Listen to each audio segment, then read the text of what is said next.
त्रिवेंद्र मंत्रिमंडल का 3.5 साल बाद भी विस्तार न होने से अब बीजेपी विधायक भी खुद खाली पड़े पदों को भरे जाने की मांग कर रहे हैं।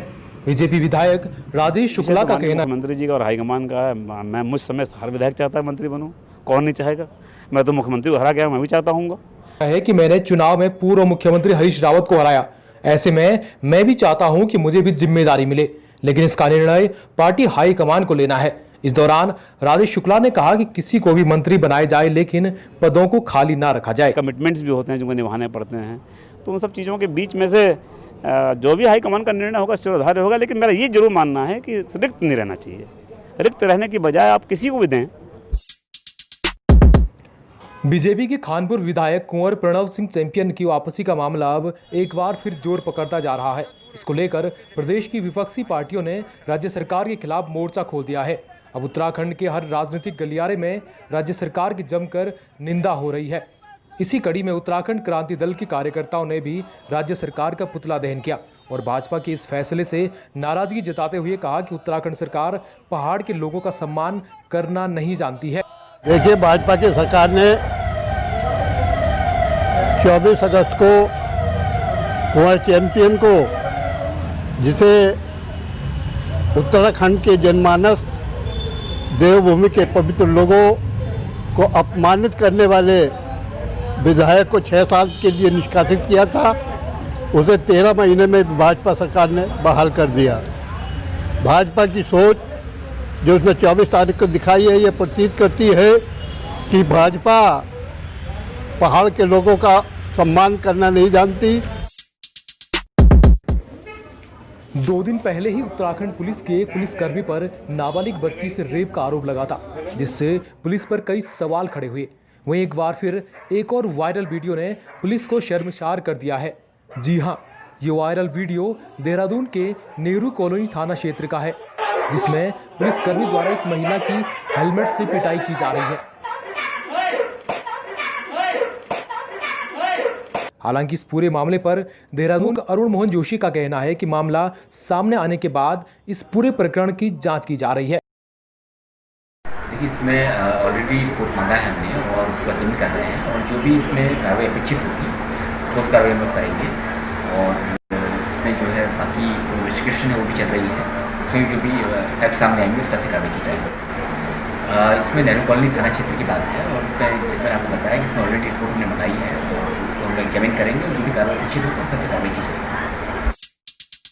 उत्तराखंड की बदहाल स्वास्थ्य सेवाओं को दुरुस्त करने की मांग को लेकर कांग्रेस प्रतिनिधिमंडल ने स्वास्थ्य सचिव अमित नेगी को ज्ञापन सौंपा। सीएमओ या जिसको भी डायरेक्शन जाए कि उसे अधिकार स्थापित करना चाहिए। लोगों की वजह से स्थापित करने वाला वो दिल्ली से आता है, लगाने वाला जो फिट करेगा उसको, एक तो जल्दी लग जाए। आपको सचेत कर दिया है। लैब टेक्नीशियन के बारे में भी उन्होंने कहा है कि चाहे उपनल से व्यवस्था करें, वो लैब टेक्नीशियन की और एक्सरे टेक्नीशियन की व्यवस्था करें। हम लोग लगातार स्वास्थ्य सेवाओं के बारे में सरकार को सचेत कर रहे हैं। सरकार के खिलाफ जहां पर जरूरत पड़ रही है वहां आंदोलन कर रहे हैं, और अगर स्वास्थ्य सेवाएं नहीं सुधारी गई तो प्राथमिक स्वास्थ्य केंद्रों तक हम इस आंदोलन को लेकर के जाएंगे। उत्तराखंड में बाहर से आने जाने वालों को लेकर केंद्र सरकार ने उत्तराखंड सरकार को दिशा निर्देश जारी किए हैं, लेकिन 4 दिन बाद बीत जाने के बाद भी प्रदेश सरकार अभी तक कोई एसओपी जारी नहीं कर पाई। इस पर शासकीय प्रवक्ता मदन कौशिक ने सफाई देते हुए कहा, इस तरह की बात नहीं है। सामान्यतः जो देश के स्तर पर कुछ चीज़ें ऐसी हैं जो कोरोना को रोकथाम के लिए समय समय पर इस प्रकार के कोई कदम उठाने होते हैं, तो उसका पालन हम लोग कर रहे हैं। ऐसा नहीं है कि हम लोग कोई इस प्रकार की कोई व्यवस्था हो। ये सरकार हमेशा जनता के हित में समय समय निर्णय लेती है और विचार करते रहेंगे। विचार कर करके उसकी जो सुविधाएं हैं वो हम दे रहे हैं। अभी कोई बंद थोड़ा ही है, अभी भी आप कोविड का सर्टिफिकेट लेकर और राज्य में आओ, आपके लिए पूरी छूट रहेगी। कोविड का सर्टिफिकेट अगर आपके पास है, सीमित संख्या में उससे अलग भी है, ट्रेन है, जहाज है, सब चीज़ है, तो ऐसा नहीं।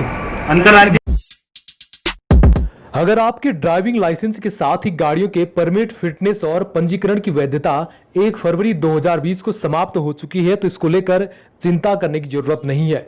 केंद्रीय सड़क परिवहन एवं राजमार्ग मंत्रालय ने कोरोना संकट के मद्देनजर इसकी वैधता 31 दिसंबर तक बढ़ा दी है। आरटीओ की ओर से इस संबंध में आदेश जारी कर दिया गया है।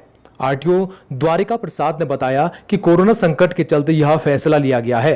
जिन लोगों के लाइसेंस या वाहन संबंधी जो भी कार्य 1 फरवरी से और इस बीच में जो समाप्त हो रहे थे, तो उन लोगों के लिए अब 31 दिसंबर 2020 तक उनके लिए डेट बढ़ा दी है कि लोग अपना जो भी उनका समाप्त हो वैलिडिटी हो, तो वो उनकी वैलिडिटी 31 दिसंबर 2020 तक बनी रहेगी।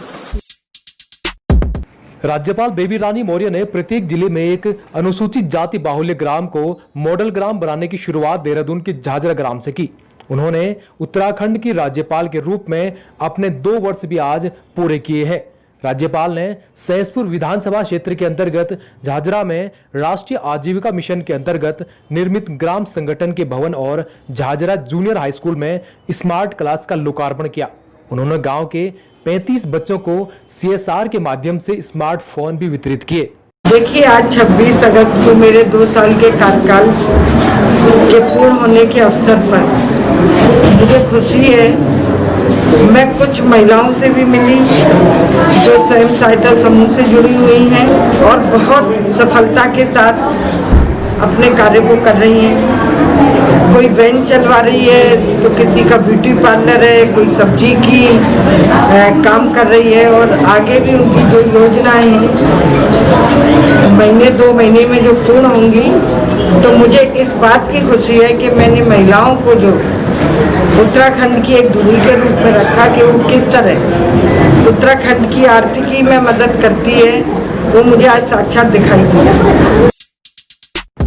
उत्तराखंड के मुख्यमंत्री त्रिवेंद्र सिंह रावत के बाद अब मसूरी विधायक गणेश जोशी भी सेल्फ क्वारंटीन हुए हैं। मसूरी विधायक बीते दिनों देहरादून और मसूरी में विभिन्न कार्यक्रमों में शामिल हुए, जिनमें एक व्यक्ति के कोरोना पॉजिटिव होने की सूचना है। इस पर विधायक ने एहतियातन खुद को क्वारंटीन करने का फैसला लिया है।